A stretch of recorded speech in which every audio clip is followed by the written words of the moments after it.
जय श्री कृष्ण. साधकानं कोणत्या 8 गोष्टींना वर्ज करावं जेणेकरून त्याची साधना सिद्ध होईल, याबद्दल आज आपण विचार करणार आहोत. याच गोष्टी विद्यार्थ्यांसाठी सुद्धा लागू होतात. 8 गोष्टींचा त्याग विद्यार्थी आणि साधकांनी करावा. कोणत्या आहेत त्या 8 गोष्टी?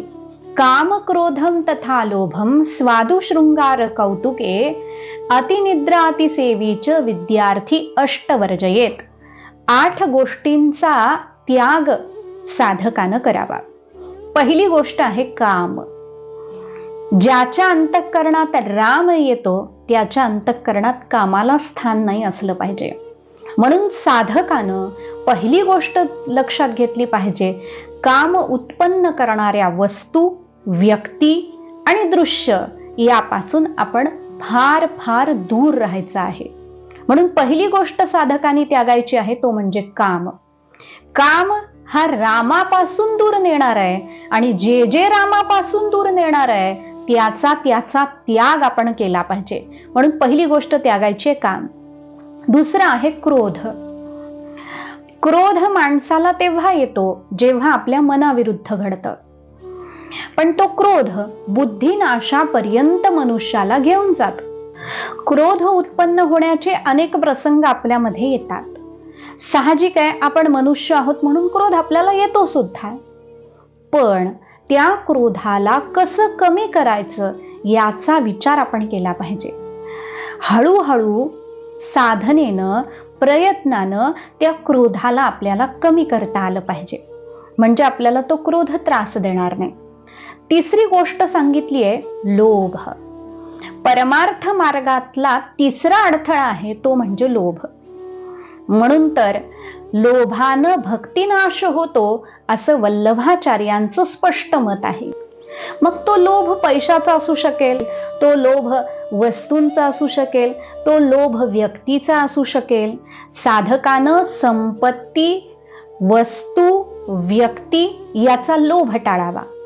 लोभ टाळायचा म्हणजे काय? संपत्तीला त्यागूनच टाकायचं का? संपत्ती आवश्यक आहे, पण केवढी आवश्यक आहे याचा विचार आपण केला पाहिजे. भगवंताकडे एवढंच मागायचं, देवा आम्ही उपाशी नाही राहिलो पाहिजे, आमच्या घरातून साधूही उपाशी नाही गेला पाहिजे, एवढं तू आम्हाला दे. पुढे सांगितलंय स्वादू म्हणजे जिभेचे लाड करणं. नुसतं खाण्यासाठीच जगणं हे साधकाच्या जीवनामध्ये नकोय. आपल्याला परमार्थ करण्यासाठी शक्ती आवश्यक आहे आणि ती शक्ती अन्नातून प्राप्त होणार आहे. म्हणून सात्विक अन्नाचं सेवन साधकाकडून झालं पाहिजे. विविध प्रकारचे पदार्थ आणि दिवस हा सगळा त्याच्यामध्येच जात असेल तर हे साधकाच्या दृष्टीनं घातक आहे. म्हणून साधकांनी जिभेचे लाड करू नये. पुढे सांगितलं साधकानं अतिशृंगारही करू नये. सात्विक वस्त्र त्यानं परिधान करावीत जेणेकरून त्याची साधनावस्था टिकून राहील. त्यानंतर शास्त्र सांगतं कौतुके म्हणजे हास्य, विनोद, उपहास, टिंगल, टवाळकी हे सगळं साधकाच्या जीवनामध्ये असू नये. दुसऱ्याचं मनही त्यानं दुखवलं जातं, आपलीही प्रतिमा खराब होते आणि आपला अमूल्य वेळ हा दुसऱ्याचं उणं पाहण्यामध्ये निघून जातो. हा फार मोठा आपल्या कालाचा अपव्यय आपण करत आहोत.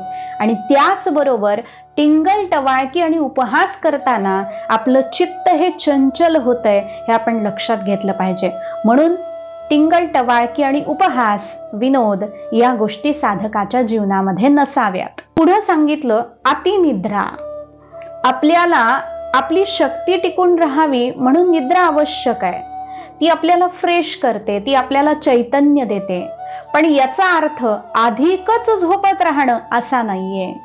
युक्त आहार असावा आणि युक्त विहार असावा. त्याचबरोबर निद्राही संयमित असावी हे साधकाचं लक्षण आहे. शरीराची अतिसेवा करणं, मग ती कोणत्याही प्रकारे असेल, ही अति शरीराची सेवा करणं हे सुद्धा साधकाच्या जीवनामध्ये असू नये. तुम्ही म्हणाल असं सगळं का सांगितलं जातंय शास्त्राकडून? लक्षात घ्या, शास्त्राला अभिप्रेत हे आहे की आपलं मन आपल्या देहावरून काढून घ्यायचंय आणि भगवंतापर्यंत ते लावायचंय.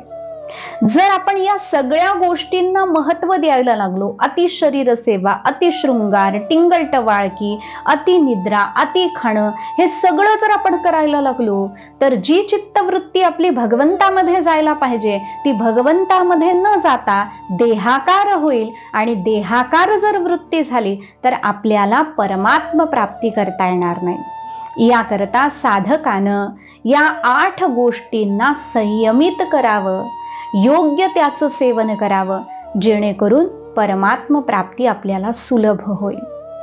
हरे कृष्ण.